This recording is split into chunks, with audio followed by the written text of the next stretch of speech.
Die Another Day.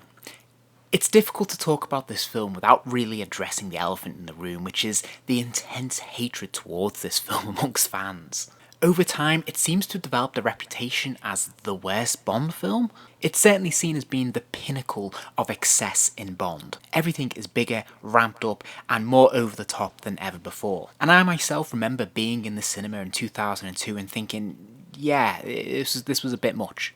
But I have to be honest, I don't think this is the worst Bond film by any stretch of the imagination. I don't even think it's the worst Pierce Brosnan Bond film. And there's a couple of important things to remember about Die Another Day. It was the 20th Bond film. It was seen as an anniversary movie. That's why there's lots of little callbacks throughout the film. Some are more subtle, some are much more obvious than others. And so there is this sense of celebrating the franchise and its over-the-topness. Everything is exaggerated, but I do feel that is a conscious decision and a stylistic choice. And sure, it can be argued that this was misjudged, but I have to say, in hindsight, revisiting the film many years later, it's really not all that bad. I certainly think the first half of the film is actually very, very good and attempts to do something very different from what we've seen in any other Bond film. The latter half certainly ups the ante considerably, and the non-stop action can feel a little bit wearing. But it's actually kind of fun, and to me that seems to be something that's definitely been missing since this film, to be honest. The Daniel Craig films are excellent, I absolutely love them, I really appreciate the tone and the style that they're taken with them, but of course they don't have the same cartoonish fun element to them, which can be nice to just chill out and sit back and enjoy sometimes. Especially as I always think of this film as a Christmas film anyway. It was released at Christmas, and all the ice and the snow just makes me think of it as a Christmas film in a strange way. Not that there's anything about the subject matter in the film at all that relates to Christmas, but I think it is a perfect popcorn movie to watch over Christmas. And it's important to remember that the film was actually the highest grossing Bond film of the time. It seems to be something that critics have forgotten, but the film made over 400 million, breaking records for a Bond film. It's no surprise then the Sideshow Collectibles, which had just launched its Bond line, was eager to produce 3 figures from this film. They included, of course, James Bond in his tuxedo, Jinx, and Zhao, the chief henchman villain in the film. And that's who I'm going to be taking a look at today. And I think Zhao was an interesting choice because he wasn't the arch villain, but like Oddjob, he's kind of the standout character, he's the more visually interesting, so I think this was the wise decision to go with. Now for this film, they produced posters that were essentially portraits of each of the major characters, and of course they've gone for that approach here with each of the figures. So in this case we can see that image of Zhao there. And I think this is a pretty cool approach. It's a little bit different to the other figures in the collection, but it works really quite well. As usual, on the side of the packaging we can see the figure through the barrel of the gun, and yeah, this looks pretty cool. And I really like this uniform approach to all of these figures, so when you stack them together they're very displayable on a shelf. Meanwhile, the reverse of the packaging shows some still images from the film, has a little bit of information about the character and the film itself, and we can see both a production photo of the Zhao figure, but also Jinx. Usually this would be reserved for Bond, so this is a little bit different. And then of course we have the wonderful folding cover there, so we can see the figure in all its glory on the right hand side, whilst on the left hand side we have a bit more information about the film, some nice images there from the title sequence, and then the cast list as well. So when we have the figure out of packaging, I think the most obvious thing is his coat. It feels a little bit too big, and it makes the figure look a little bit bland at first glance, which is a bit of a shame because the sculpt is absolutely brilliant. Whilst I don't think the likeness is perfect, it's pretty close. And I'm very taken with the effect of the diamonds cut into the face because they are painted in a sort of metallic paint, so they catch the light quite nicely. And it depends at what angle you look at him from, because in some angles I think this is a really solid likeness of Rick Yoon, and in others, maybe face on like this, maybe there's little features that you think, maybe something should have been a little bit different about the eyes perhaps. But overall I think this is pretty solid, and I think it's a very good sculpt. So in terms of the tailoring, I think it's pretty nice. I'm not sure if this coat is a little bit oversized. It should have been a bit more slim fitting, I think, but it's a nice soft material. When you pull it apart underneath, you can see he's got his sort of gilet tunic underneath, sort of waistcoat thing, which looks really cool. It actually has a little bit more colour, gives a bit more interest to the character.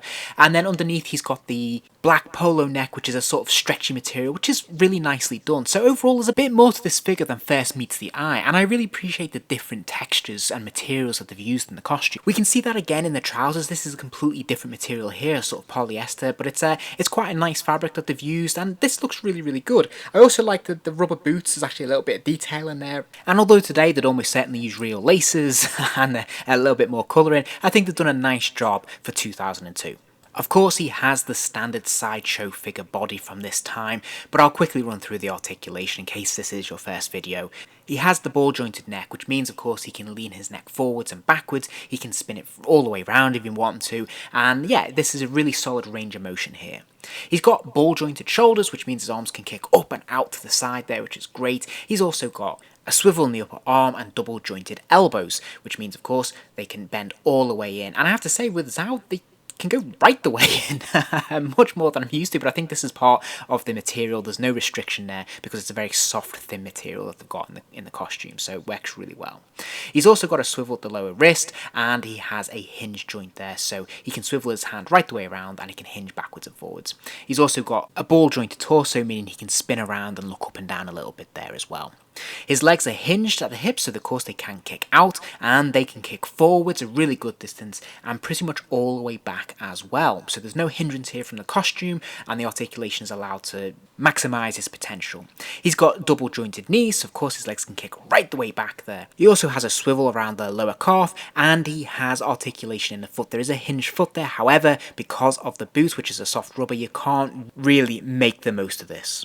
And the extra little details, there's some nice detailing there on the sole of the boot as well, which is pretty cool. He doesn't actually have a lot in the way of accessories, but what he does come with is his Icarus controlling arm, and he comes with a pistol. I really love the pistol. It's an example of Sideshow doing something really, really very cool back in these days. So of course it has a removable clip. What's really nice is that all the gold bullets are individually painted here, and you can see the individual one at the very top as well, the top of the clip there, and it just slides in. I love when Sideshow do this. They didn't do it with all the guns, but when they do, it looks so good. I love that it has the brown grip as well, so there's extra colour in there, and of course it has that sliding chamber, which is just fantastic. And it fits perfectly into his right hand there. His finger goes onto the trigger, and this looks brilliant. Now, the Icarus arm I think looks really cool. It's nicely detailed. There's some nice paint on there. There's different plastics used, and it's got, of course, got the wires linking out there. So I think it looks really quite fun. I think they've done a nice job of it, and I think it's an important prop from the film. So I'm really glad that we've got it. But I think the application of it works a little bit better in theory than it does in reality.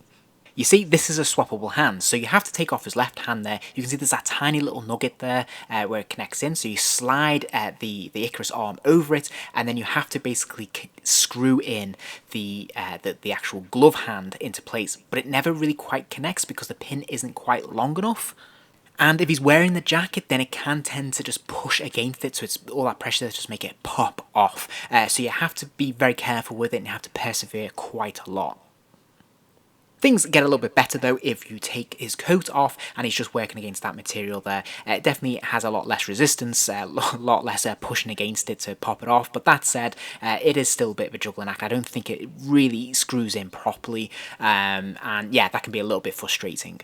But all that being said, I have to say I really like this figure. I think they've done a very, very nice job of it. I think the design, the visual of it is really interesting. I think it's just got a cool looking, interesting villain to have in the collection. I really love his pistol. And yeah, I think the Icarus arm is a little bit disappointing, a bit frustrating, but it's not disastrous. And it is a very cool looking prop. The other thing that really appeals to me is that because this film isn't so well regarded really, we're unlikely to see this character in the 1/6 scale again, at least not for a very long time. So it feels nice to have a figure in the collection that is pretty unique really.